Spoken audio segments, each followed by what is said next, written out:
Hello friends, I am doctor Vaishali Vasavada. I welcome you all on my channel. So आज हम discuss करेंगे कि delivery होने के बाद बच्चे के लिए ब्रेस्ट फीडिंग अच्छा है या बॉटल फीडिंग अच्छा है। दोनों टाइप के फीडिंग के ड्रॉबैक्स क्या है, उसके डिसएडवांटेजेस क्या है और उसके एडवांटेजेस क्या है, उसके बारे में आज हम चर्चा करेंगे। आपको इसके रिलेटेड कोई भी डाउट है तो आप कमेंट बॉक्स में मैसेज छोड़ सकते हो, तो हम वहां पे उसे डिस्कस करेंगे। So, breastfeeding and formula feeding are two common method for feeding the babies. ये अभी फिलहाल ये दोनों कॉमन मेथड है, फॉर्मूला फीडिंग और breast feeding. Depends on condition of the mother. Both methods have disadvantages and advantages, और दोनों methods में उसके कुछ एडवांटेज है, कुछ अच्छी बातें हैं और कुछ ऐसी बातें हैं जो नुकसानकारक है। The decision on which method to use depends on various factor. अब बच्चे को मदर जो है वो ब्रेस्ट फीड करवाना चाहती है या बॉटल फीड करवाना चाहती है, या उसे कौन सी मेथड एडवाइस की जाती है, वो डिपेंड करता है मदर की हेल्थ पे। अगर मदर को कोई ऐसी हेल्थ कंडीशन है जिसमें वो ब्रेस्ट फीडिंग नहीं करवा सकती, फॉर एग्जाम्पल HIV इन्फेक्शन, तो HIV इन्फेक्शन जैसे कंडीशन में क्या होता है, दो उसमें कुछ वैक्सीनेशन करके या मेडिकेशन देके या प्रॉपर प्रिकॉशन लेके ब्रेस्ट फीडिंग भी करवाया जाता है, लेकिन 100% प्रिवेंशन के लिए बॉटल फीड जो है वो उसमें आइडियल माना जाता है। इस तरीके की अगर कोई हेल्थ कंडीशन है, अगर किसी को एप्सिस हुआ है ब्रेस्ट में और उसकी सर्जरी हुई है, और वो पोस्ट ऑपरेटिव पीरियड में है और कंडीशन में नहीं है ब्रेस्ट फीडिंग के, या कॉम्प्लिकेटेड LSCS हुआ हो, यानी कि सिजेरियन सेक्शन से डिलीवरी हुई हो और मदर जो है वो कंडीशन में नहीं है कि वो अपने बच्चे को इनिशियल फीडिंग करवा सके, तो ऐसे कई सारे फैक्टर्स होते हैं जिसकी वजह से इनिशियली टेम्पररीली या परमानेंटली बच्चे के लिए फॉर्मूला फीड या बॉटल फीड जो है वो एडवाइस किया जाता है। अगर मदर कंप्लीटली हेल्दी है, उसे फीडिंग भी अच्छा आ रहा है, तो उसमें कोई ऑब्जेक्शन नहीं है, मदर डायरेक्टली अपना फीड जो है वो करवा सकती है। देन पर्सनल प्रेफरेंस, कई बार मदर खुद ये सोचती है, वो वर्किंग वुमन है, वो अपनी जॉब प्लेस वर्किंग प्लेस से ज्यादा टाइम तक वो छुट्टियां नहीं ले सकती, तो आफ्टर 2 और 3 मंथ वो डायरेक्टली फॉर्मूला फीड पे शिफ्ट हो जाते हैं। और डिपेंड्स, अगर उनके पास अच्छा टाइम है, if she is house wife, तो प्रोलॉन्ग टाइम तक, इवन मोर देन 1 ईयर तक वो एक्सक्लूसिवली ब्रेस्ट फीड जो है वो बच्चे को करवाती है। एंड बेबीज न्यूट्रिशनल नीड्स, कई बार क्या होता है कि मदर की बॉडी में ही न्यूट्रिशन की कमी होती है, वो प्रॉपर नरिशमेंट नहीं ले पाती है, या उसकी बॉडी की मेटाबॉलिज्म इम्प्रॉपर होने की वजह से उसे प्रॉपर नरिशमेंट का यूटिलाइजेशन उसकी बॉडी में ना होने की वजह से क्या होता है कि मदर जो है उसका मिल्क जो है वो प्रॉपरली नरिश्ड नहीं रहता है, जिसकी वजह से बच्चे में न्यूट्रिशनल नीड कंप्लीट नहीं होती है। इसलिए कई बार एज अ सपोर्टिव और as a extra feed breast feed plus formula feed जो है वो दिया जाता है। सो ऐसे अलग अलग कंडीशन के अकॉर्डिंग डिसाइड किया जाता है ब्रेस्ट फीडिंग करवाना है या फॉर्मूला फीडिंग। तो एक्सक्लूसिव ब्रेस्ट फीडिंग के बेनिफिट्स क्या है? तो breast milk provides the ideal nutrition for the baby as it contains essential antibodies and nutrients that supports the infant's immune system and overall development. So main जो उसका benefit है वो antibody and immunity.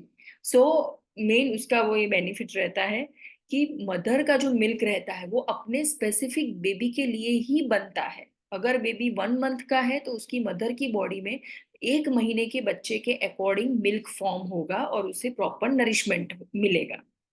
अगर बच्चा 6 महीने का है तो 6 महीने के बच्चे की जो नीड होती है उसके अकॉर्डिंग ब्रेस्ट मिल्क फॉर्म होता है और उसे वो नरिशमेंट मिलता है। So it can also reduce the risk of certain illness and allergies. So breastfeeding encourages bonding between the mother and baby. So जैसे कि हमने फर्स्ट पॉइंट में देखा कि इम्यूनिटी इंप्रूव होती है, तो ऑफ कोर्स बेबी में कुछ इलनेस, कुछ डिसीज या एलर्जी जो है वो प्रिवेंट हो सकती है। एंड मदर एंड बेबी का जो बॉन्ड है, क्योंकि यहाँ पे स्किन टू स्किन टच होता है, तो बॉन्ड जो है वो इंक्रीज होता है, emotional bond. For the mother breast feeding can aid in postpartum recovery. Delivery होने के बाद जो फिजिकल रिकवरी होती है, फिजिकल जो बॉडी होता है, जिसे प्रेगनेंसी के पहले वाले स्टेज में अगर जाना है तो बहुत इजी हो जाता है। यूटेरस जो है वो प्री प्रेगनेंसी स्टेज के साइज एंड शेप में आ जाता है, जो गर्भाशय है वो नॉर्मल जल्दी से हो जाता है। एंड ब्रेस्ट कैंसर या ओवरी के कैंसर के चांसेस भी कम हो जाते हैं अगर मदर एक्सक्लूसिव ब्रेस्ट फीड करवाती है। फॉर्मूला फीडिंग के क्या क्या बेनिफिट्स है? तो एक बेनिफिट है कि वो कन्वीनियंस है। तो formula feeding offers certain benefits, उसमें सबसे पहला है convenience. Then it allows other care giver to participate in feeding the baby and giving the mother more flexibility and freedom.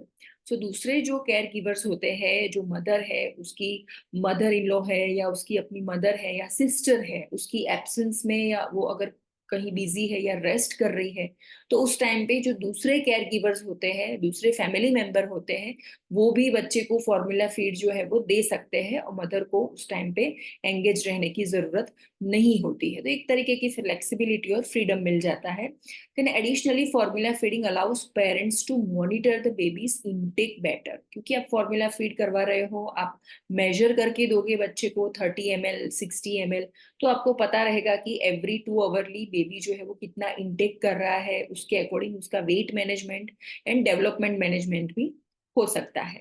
Certain specialized formulas are also available to address specific dietary need or intolerances.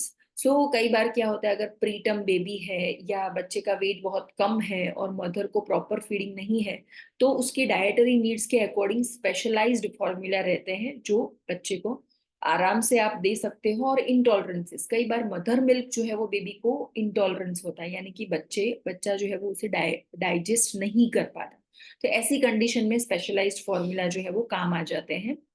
This feeding method can benefits mothers enable to breast feed due to certain health condition और other constraints, as it ensures that baby receives a proper nourishment. तो कुछ mother को अगर कोई illness है, कोई health condition की problem है, तो ऐसे टाइम पे ये फॉर्मूला फीड जो है वो बहुत हेल्पफुल रहते हैं। Next is about disadvantages of breast feeding.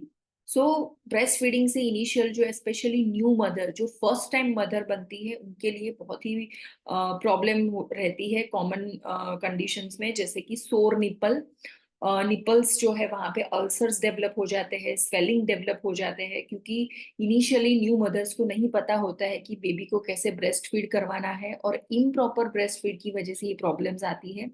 एंगोर्जमेंट, यानी कि ब्रेस्ट जो है वो हैवी हो जाती है, टाइट हो जाती है और सीवियर पेन होता है वहां पे, क्योंकि प्रॉपर फीडिंग की टेक्निक न पता होने की वजह से बच्चा जो है वो कम फीडिंग करता है और ज्यादा से ज्यादा मिल्क ब्रेस्ट में कलेक्ट रहता है, जिसकी वजह से एंगोर्जमेंट हो जाता है एंड देन मेस्टाइटिस। आगे चल के वहां पे फिर मदर को फीवर आने लगता है, सीवियर पेन डेवलप होता है, हेडेक होने लगता है।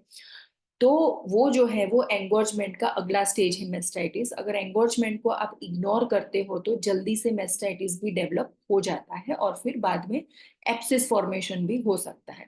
इसलिए अगर प्रॉपर ब्रेस्ट फीडिंग टेक्निक नहीं पता है तो ये इसके डिसएडवांटेजेस आ सकते हैं। ब्रेस्ट फीडिंग में also require more time and commitment from the mother. अगर मदर वर्किंग है या नॉन वर्किंग है, हाउसवाइफ है, तो भी उसे अपने रेगुलर रूटीन से स्पेशल टाइम निकाल के और स्पेशल कमिटमेंट देना पड़ता है, क्योंकि मदर ही एक सोर्स है बच्चे के लिए। So as she may be the primary source of nourishment for the baby. अगर मदर फीडिंग नहीं करवाएंगी तो फिर बच्चा जो है वो रोता रहेगा, उसे प्रॉपर नरिशमेंट नहीं मिलेगा और वेट गेन जो है वो नहीं होगा प्रॉपरली। सो इसलिए time to time breast feeding करवाने के लिए मदर को ऑलवेज अवेलेबल रहना पड़ेगा। If she is working then is more problematic. Additionally, some mothers may find it challenging to breastfeed in public or return to work while maintaining breastfeeding schedule. अगर public में अगर mother है, किसी important work की वजह से अगर उसे जाना पड़ता है, तो पब्लिक में ब्रेस्ट फीडिंग उसके लिए चैलेंजिंग हो जाता है। एंड अगर वर्किंग है तो उसे वापस से वर्क रीगेन करने के लिए भी breast feeding schedule and work के बीच में बैलेंस करना थोड़ा मुश्किल हो जाता है। फॉर्मूला फीड के डिसएडवांटेजेस की हम बात करें तो द फाइनेंशियल कॉस्ट। उतने कॉस्टली रहते हैं, जिसकी वजह से क्या होगा कि कुछ स्पेसिफिक क्लास के लोग जो है वो उसे परचेज नहीं कर पाएंगे, और अगर परचेज करेंगे तो उनके ऊपर फाइनेंशियल बर्डन जो है वो बढ़ सकता है। So financial cost associated with purchasing formula and feeding supplies, उसके जो सप्लाईज होते हैं, फीडिंग बॉटल्स रहती है, उसकी जो क्लीनिंग अप्लायंसेस होते हैं, उसकी भी एक अलग से कॉस्ट लग सकती है, as well as time required for preparation. जैसे एक बच्चे को भूख लगती है, वो रोना स्टार्ट करता है, तो इनिशियली आप उसकी जो प्रिपरेशन मेथड है वो फॉलो करोगे, फिर उसे प्रिपेयर करने का जो टाइम गैप है, उतने टाइम पे जो बच्चे की जो फसीनेस है, जो क्राई है, वो बढ़ती जाती है, जिसकी वजह से क्या होगा कि एक डिसकम्फर्ट जो है वो फील हो सकती है, जो ब्रेस्ट फीडिंग में नहीं होता है, क्योंकि जैसे बच्चे को भूख लगती है वो डिमांड करता है, तुरंत आपको at that particular moment breast feed करवा सकते हो। Then formula feeding may lack antibodies and other beneficial components in breast milk, which supports baby's immune system. तो यहाँ पे immunity related कोई benefits नहीं मिलते हैं formula feed में। Improper preparation and storage of formula also poses a risk of contamination.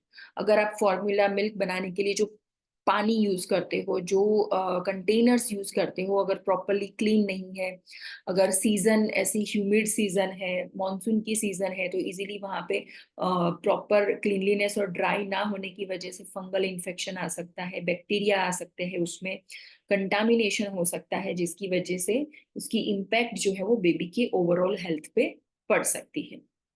Thank you so much for listening. You can subscribe this channel, you can click the bell icon, and you can share this video amongst your friends.